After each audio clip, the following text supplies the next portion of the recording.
Les éditions du Roi Barbu présentent la légende du quatrième roi mage, conte de la tradition orale du Mexique, lu par Christine Westerhallen.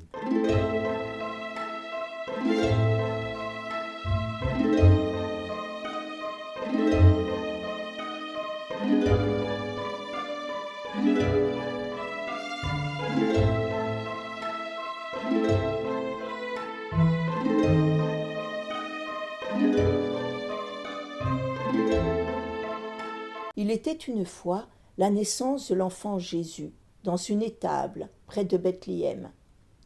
On raconte qu'à sa venue au monde, une étoile scintilla très fort dans le ciel, et que 3 rois mages, Melchior, Balthazar et Gaspard, représentant l'Europe, l'Afrique et l'Asie, se mirent en route, guidés par l'astre, pour apporter les cadeaux les plus précieux à l'enfant Jésus. Mais ce soir-là, bien loin de Bethléem, sur un continent encore inconnu à l'époque, un roi vit lui aussi briller l'étoile du berger. Son nom était Ichilok, et il vivait en Amérique du Sud. À la vue de ce signal, Ichilok décida de se mettre en route pour Bethléem, emportant avec lui ses plus beaux trésors qu'il souhaitait offrir à l'enfant Jésus.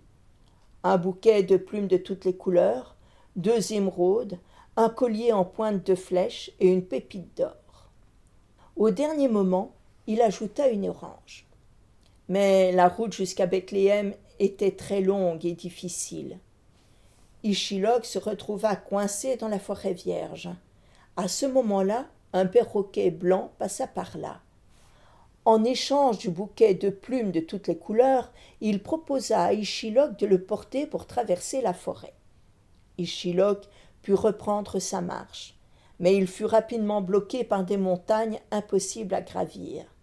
C'est à ce moment qu'un puma surgit. « Monte sur mon dos, proposa le félin. Je vais t'emmener de l'autre côté. En échange, tu n'as qu'à me donner ces 2 émeraudes. Je les mettrai à la place de mes yeux, et comme ça je pourrai voir même lorsqu'il fait nuit. » Une fois les montagnes passées, Ichilok reprit sa route. Et rapidement, freiné dans son élan par un fleuve tourbillonnant, un crocodile proposa son aide à Ichilok en échange du collier de pointe de flèche. Grâce à elle, je m'en ferai des dents pointues. Enfin, face à l'océan, Ichilok acheta une barque à un pêcheur grâce à la pépite d'or. Après une longue traversée, le roi indien arriva enfin dans l'étable près de Bethléem. Les 3 autres rois mages étaient déjà là et avaient couvert l'enfant Jésus de somptueux présents. De tous les trésors qu'il avait emportés, il ne restait plus rien à Ichilok. En fouillant dans ses poches, il retrouva l'orange. Un cadeau simple qui plut énormément à l'enfant Jésus. La légende dit que c'est pour se souvenir d'Ichilok que l'on offre des oranges à Noël.